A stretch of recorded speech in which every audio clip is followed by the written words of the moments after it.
expense. We had $450,000 increase in revenue. Take out that 26,406, which is the city of San Antonio payment. The increase of total expenses together is $435,372, and then the decrease of the expense was $26,372. So the net effect will be $14,594 increase in revenue. So that's the difference between the revenue and the expense. The water fund, there was no changes in the revenue. On the expenditure, we have, I decreased the longevity pay by $2,364. Workers' comp, I decreased that by $4,944. And if you remember, we had temp service to help out with the water department. And so what I did is I took some of that money from longevity and workman's comp to help pay for the temp service. And that was $4,616. I believe it was the last council meeting is when council approved the AWIA risk and resiliency assessment plan that we had to, that was approved by council. I had to add $36,000 to that. And that was the unfunded mandate that we had to do. It wasn't something that we Required by chose to do. EPA. It was we required, yes. So overall, it was just, it was $33,308 increase in expenses for the water department. So just a few minor changes, the movements that we did.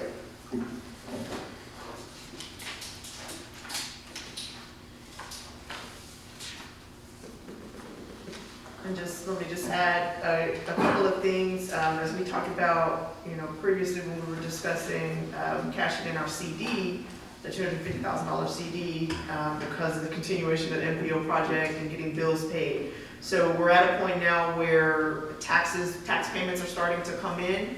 So most likely either next council meeting or the first meeting in February, we'll bring back an item to discuss reopening the CD, put the money back into the bank. Right. Is there any other questions on this? If not, I will entertain a motion for the ordinance.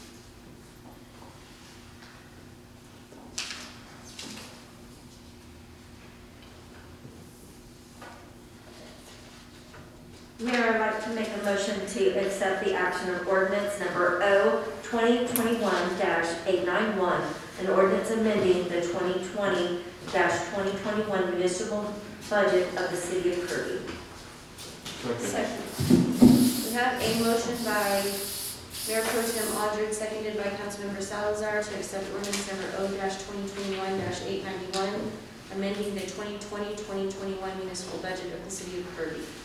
Is there any further discussion? Will our city secretary please call roll? I have a question. So this is it? There's not going to be any more changes? Well, this there's time, not, for this amendment. for this point, yes. For this There will be, I'm sure there will be many changes throughout the year, but yes, but for now, yes. Okay, all right. Any other questions? Okay. Will our city secretary please call roll? Mayor Pro Tem Aldrich, Yes. Councilmember Martin, Yes. Councilmember Apodaca, Yes. Councilmember Salazar, Yes. Mayor Pierce. Yes. Ordinance number O-2021-891, amending the 2020-2021 municipal budget of the city of Kirby passes for the first reading. We will move to item 8K, update, discussion, and possible action on coronavirus relief funds received from Bear County. I had asked Monique to put this on the agenda so that she could explain again all the details, just to make sure that everybody understands what the city of Kirby and actually all suburban cities that were in Bear County were actually faced with, especially coming on the heels of the KSAT story that ran.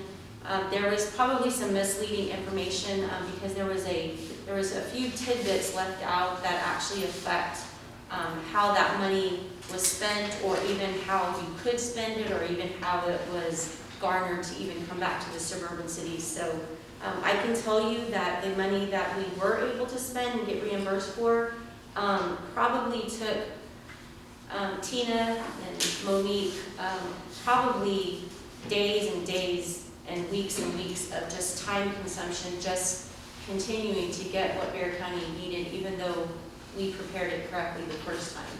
So I'll let Monique, just speak on that piece of it. So just a reminder to everyone, because of the declaration of the public health emergency back in March of 2020, the federal government passed the CARES Act. Within the CARES Act, they allocated coronavirus relief funds. The coronavirus relief funds went directly to governmental entities that had a population of 500,000 or more. So in our area, the city of San Antonio received their direct amount of monies. I don't know how much they received, and Bear County received over $9 million. The allocation is based on the population within Bear County. So Bear County had to take into account all of the suburban cities located in the county. And so Kirby being one of those suburban cities, they based the amount of the allocation to each city on your 2018 census counts. So the city of Kirby census count in 2018 was 8,747. So that was a $55 per capita allocation. So we were entitled to $481,085. However, that the county had the ability to decide how they wanted to administer those funds. So what they did was Commissioners Court voted to do an interlocal agreement with each suburban city that wanted the funds. And the requirement that they put in place, even though the government said, the federal government said the money had to be spent between March 1 and December 31 of 2020. Bear County stipulated that the suburban cities had to spend it between March 1 and September 30 of 2020. And we had to spend it first and submit reimbursements monthly to them. And your last opportunity to submit reimbursement was October 31st of 2020, which was going to allow them the months of November and December to finish paying and to decide whatever was left. And they decided they would reallocate any money that the suburban cities did not spend. So there were a lot of small entities that did not use any of the money because they could not afford to upfront that cash in order to get it reimbursed on a 1, 2, 3 month delay. For Kirby, we only ended up spending $37,000 out of that $481,000 that we were eligible for. Because again, it came at a really bad time for us where we were purchasing all of these things, and what we used the money for was PPE, cleaning supplies, and payroll to cover employees who were quarantined and the employees who had to cover them during any quarantine related to coronavirus. So we would have loved to have spent more of that money, but unfortunately, we just did not have the cash flow to be able to do that. And the time that it was taking to get reimbursed was extremely too long for us to be able, to spend what we had up front. And so unfortunately, that was all the money that we were able to spend. The federal government came back, as you may have seen on the news, and recently extended the deadline another year.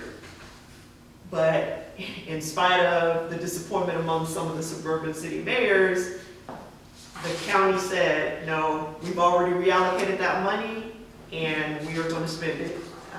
They're not going to extend the time frame for the suburban cities. So everything that we spent COVID related since September 30th, we are paying for that 100% with no opportunity to be reimbursed. And cases are, more rampant. It's even more now than it was before. And just so you know, the amount that was unspent by suburban cities was $3 million. So Bear County took the $3 million and literally told all of us on the call that, no, you're not getting it, we've reallocated it. Because we wanted to know if they could kind of treat it like CDBG funding, where it was there. Because we even offered to take the money and then receipt it, and then whatever wasn't spent on a receipt, then to give them back the money if that's what they chose. And so they didn't go that route. So that's why we've been trying to push Bear County strong, because if anybody needs help with rent, the rent, the. Yeah, there's utility assistance, sorry, rent utility assistance, and then they have utilities. some small business grant. Yeah, so small business, so we really weren't able to even help a lot of the businesses here. There was a few that were able to get some PPE, the plexiglass, to be able to do that. But I believe we were only given like 5 or 6 of that even in the beginning, but that had nothing to do with the CARES funding. Other larger cities were able to use their EDCs and other entities within their organizations that were able to front the money long enough for the city to be okay, and then once they got reimbursed, they were able to reimburse those other entities. So it made it really difficult for us. And there was, like Monique said, there were some of the cities that weren't even able to spend a penny.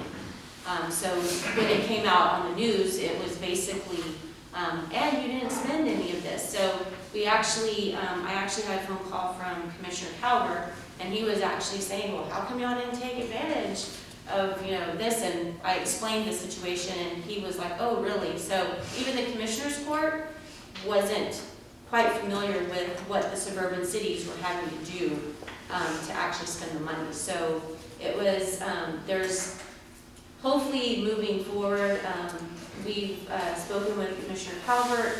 He is looking into some other options for the suburban cities, at least in precinct 4 that he covers. So hopefully with the next coming months, there will be opportunities that Kirby will have to help with the COVID response and to directly help our residents and our businesses.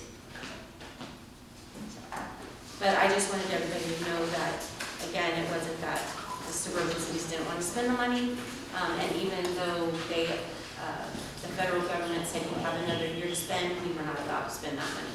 They took it, did not give it back to us. So. All right. We will move now, that was okay. All right, item 9A, executive session, update discussion and possible action on Springfield Road properties, possible executive session pursuant to Texas Government Code Section 551.071, consultation with attorney.